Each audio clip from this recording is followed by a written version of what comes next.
ერთ ბერს თუთიყუში ჰყავდა, სახელად მიო. ფრინველმა ძალიან კარგად შეისწავლა საგალობლები, რადგან ბერისგან ძირითადად ლოცვა ესმოდა. მიო ერთი ადგილიდან მეორეზე თავისუფლად გადაადგილდებოდა.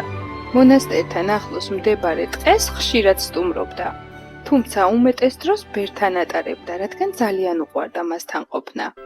ერთ მშვენიერ დღეს მიო ჩვეულად ტყეში შეფრინდა. ჩამოჯდა ხის ტოტზე და დაიწყო გალობა.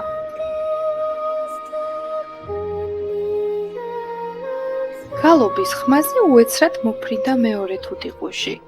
რა კარგად მღერი, სად ისწავლე ეს სიმღერა?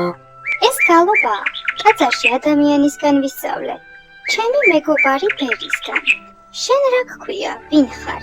მე ბობო მქვია. მეც აქვე სოფლად ბოშაქალთან ცხოვრობ. ყოველდღე ქალაქში მივდივართ ერთად სამუშაოდ. მუშაო? სად? ბოშამ კითხაობა მასწავლა, ერთად მუშაობთ. აბა როგორ მომიყევი? გაშლილ ხელის გულს მარგოს უწვდია. რასაც ბოშა მანიშნებს, მეც იმას ვეუბნები. გააჩნია მსურველი რამდენს გადაიხდის. თუ ბევრს, მაშინ მომავლის კარგ ამბებს ვუხადი. ჩემი ბერი ქადაგებს, რომ კითხაობა ცოდვაა. მატყუებ? სულაც არა, ჩემ ბოშა მარგოს შეუძლია ამოიცნოს თუ რა მოელის ადამიანს მომავალში.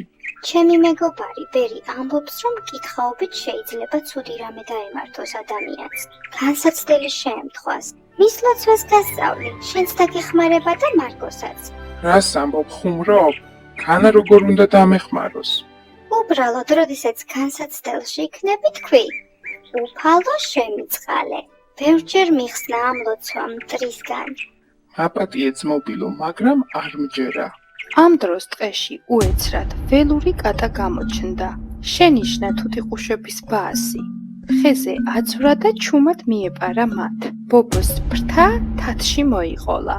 მიშველეთ, ჯადოსნურო სიტყვებო, სიმ, მარგოს სიტყვებო, მიშველეთ. ბობო, ეგ ვერ გიშველის. რაც გასწავლე ის თქვი. უფალო შემიწყალე. იმედგაცრუებულმა ბობომ წარმოთქვა მეგობრის სიტყვები. უფალო შემიწყალე. მაშინვე ველურ კატას ფეხი დაუწდა და ხიდან ჩავარდა. ბობომ და მიომ კი გაფრინდნენ. ისინი მონასტრის ეზოში შეფრინდნენ.